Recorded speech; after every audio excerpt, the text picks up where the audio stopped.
Imagine your body as a fortress constantly under siege by invisible invaders.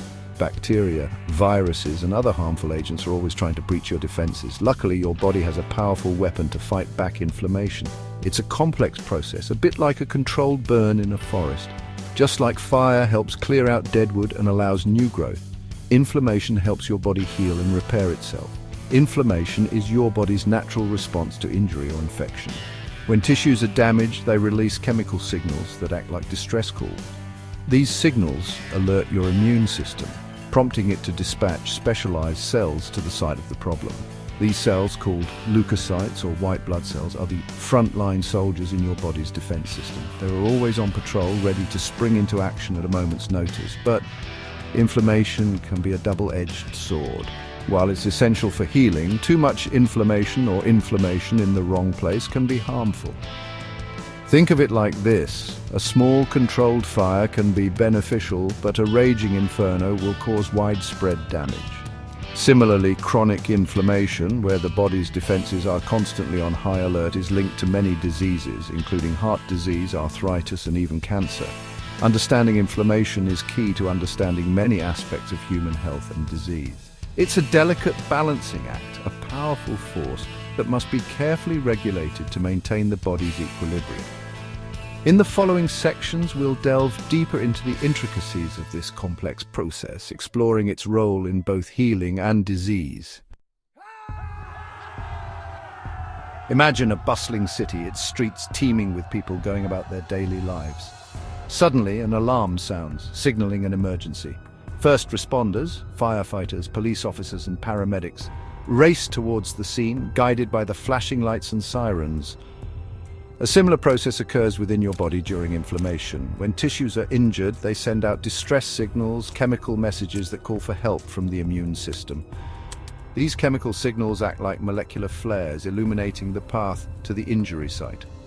Responding to this call to arms are specialized white blood cells called leukocytes. These cells are the body's first line of defense against infection and injury. They circulate throughout the bloodstream, constantly on patrol, ready to respond to any threat. But how do these leukocytes know where to go? How do they navigate the complex network of blood vessels and tissues to reach the site of inflammation? The answer lies in a fascinating process called chemotaxis. Chemotaxis is essentially the process of cells moving in response to chemical signals. Think of it like a game of hot and cold, where the leukocytes follow a trail of increasing chemical concentration, guiding them towards the source of the inflammation. This intricate dance of chemical signaling and cellular movement is crucial for a healthy immune response. It ensures that the body's defenses are mobilized quickly and efficiently to the site of injury or infection, where they can begin the process of repair and healing. However, as we'll see in the next section, the journey of these immune cells is far from over. They still need to cross the barriers of blood vessels and penetrate the inflamed tissue to reach their target. Picture a rushing river, its current carrying leukocytes downstream like tiny boats. Their destination, the inflamed tissue on the riverbank.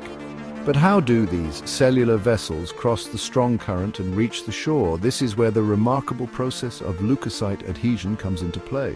Think of it as a cellular docking maneuver, a carefully choreographed interaction between leukocytes and the cells lining the blood vessels.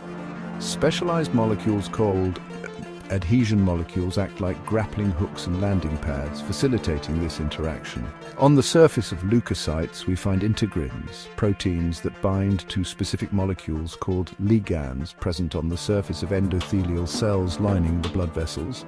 This binding interaction acts like a brake, slowing down the leukocytes as they tumble along the blood vessel walls.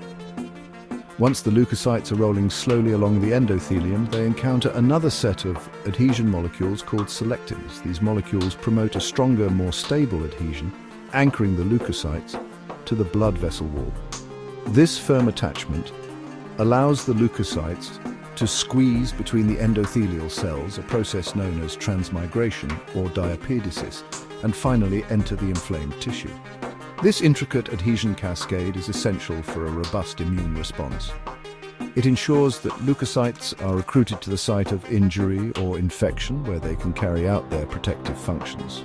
However, this process, like many others in the body, can be disrupted in various diseases, leading to uncontrolled inflammation and tissue damage. We've seen how inflammation can be a powerful ally, a crucial defense mechanism against injury and infection. But like a fire that burns out of control, inflammation can also be destructive, causing more harm than good.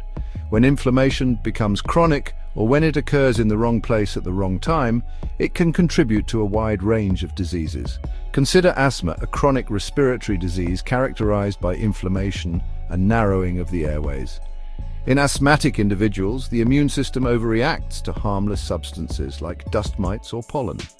This triggers an inflammatory cascade, leading to the recruitment of leukocytes to the lungs. These leukocytes release inflammatory mediators, causing the airways to constrict, making it difficult to breathe. Heart attack damage presents another example of inflammation gone awry. After a heart attack, the body initiates an inflammatory response to clear away damaged tissue. However, this response can also damage healthy heart muscle, leading to further complications.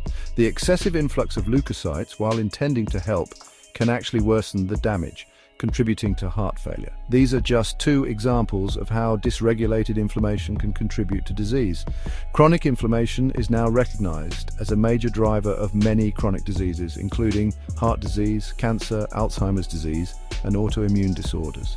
Understanding the cellular and molecular mechanisms underlying inflammation is crucial for developing new strategies to control and prevent these debilitating conditions. Cancer, a disease characterized by uncontrolled cell growth and spread, is a formidable foe. While often viewed as a distinct entity, cancer is in many ways a disease of aberrant wound healing. It exploits the body's natural mechanisms for repair and regeneration, twisting them to serve its own insidious purposes. One of the key processes that cancer hijacks is cell adhesion, the very same process that allows leukocytes to reach sites of inflammation. Normal cells are social creatures adhering to each other and to a supporting network of proteins called the extracellular matrix. This organized structure ensures that cells grow and divide in a controlled manner, maintaining the integrity of tissues and organs. Cancer cells, however, break free from these constraints, acquiring the ability to detach from their neighbors and invade surrounding tissues. This transition from a localized tumor to an invasive cancer is a critical step in cancer progression. It marks the point of no return, where cancer cells gain the ability to spread throughout the body, a process known as metastasis. Metastasis is responsible for the vast majority of cancer deaths, making it a primary target for therapeutic intervention. To understand how cancer cells achieve this feat of cellular escape, we need to delve into the molecular underpinnings of cell adhesion. In the next section, we'll explore the role of specific cell adhesion molecules in cancer progression, highlighting their potential as therapeutic targets.